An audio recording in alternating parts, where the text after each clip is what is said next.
Bienvenue à Aubeterre-sur-Dronne. Aujourd'hui, nous sommes en visite dans ce petit village magnifique. Alors, il faut savoir que Aubeterre a été élu en 1993 le plus beau village de France. Alors ici, on est à 42 km d'Angoulême, 75 km de Bordeaux environ. On est sur les chemins de Compostelle. C'est un lieu important de pèlerinage. Et on va rencontrer les habitants avec Marie-Aimée qui va nous présenter aujourd'hui les produits des terroirs qu'elle vend. On a des légumes de saison. En ce moment, c'est ail, carottes. L'été, vous avez melon et tomates. Vous trouverez des produits à base de noix, gâteaux, craquis noix, caramel beurre salé aux noix, et puis la traditionnelle huile de noix. Après, vous avez du miel, miel de forêt, miel de tournesol.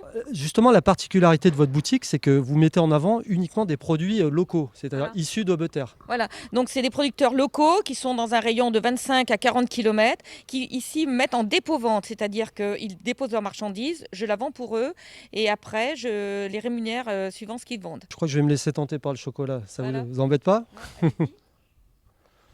Maïté, t'en veux un petit morceau? Je t'en garde un petit morceau. Ouais, c'est pas mal.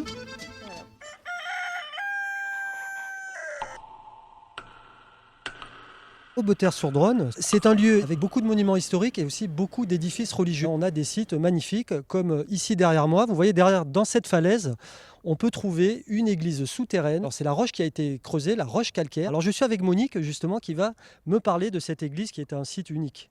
Oui, elle est unique surtout par ses dimensions. 17 mètres de haut, c'est la plus haute d'Europe des églises dans la roche. Aubeterre était sur un chemin de Saint-Jacques de Compostelle.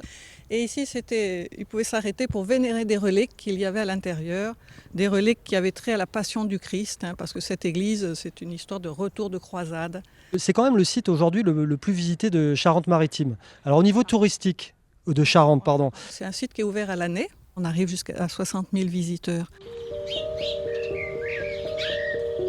Nous sommes dans une salle d'exposition qui est consacrée à un personnage important et illustre de la ville et qui est pourtant très méconnu du grand public.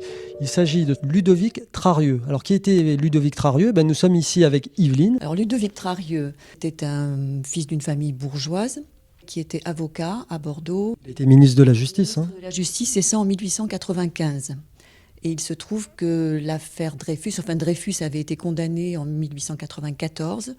Et Trarieux a été très rapidement convaincu de l'innocence de Dreyfus et des irrégularités du procès.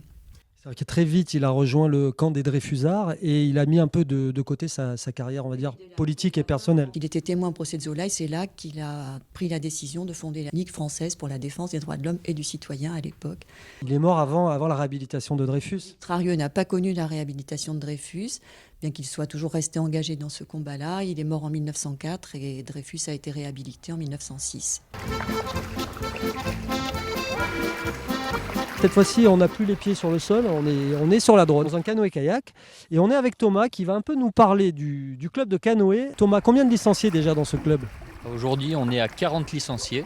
Voilà, petits et grands, ça va de 7 ans, le plus jeune, jusqu'à 77. C'est un club qui est né en 1965. Aujourd'hui, on fait de la compétition, mais aussi de la location. Donc de la compétition, on fait beaucoup de slalom et de descente. Cette année, on a passé 12 000 touristes. Donc c'est principalement beaucoup d'anglophones. Donc c'est des Anglais, des Hollandais, des Belges. Qu'est-ce qu'ils recherchent quand ils viennent ici en fait?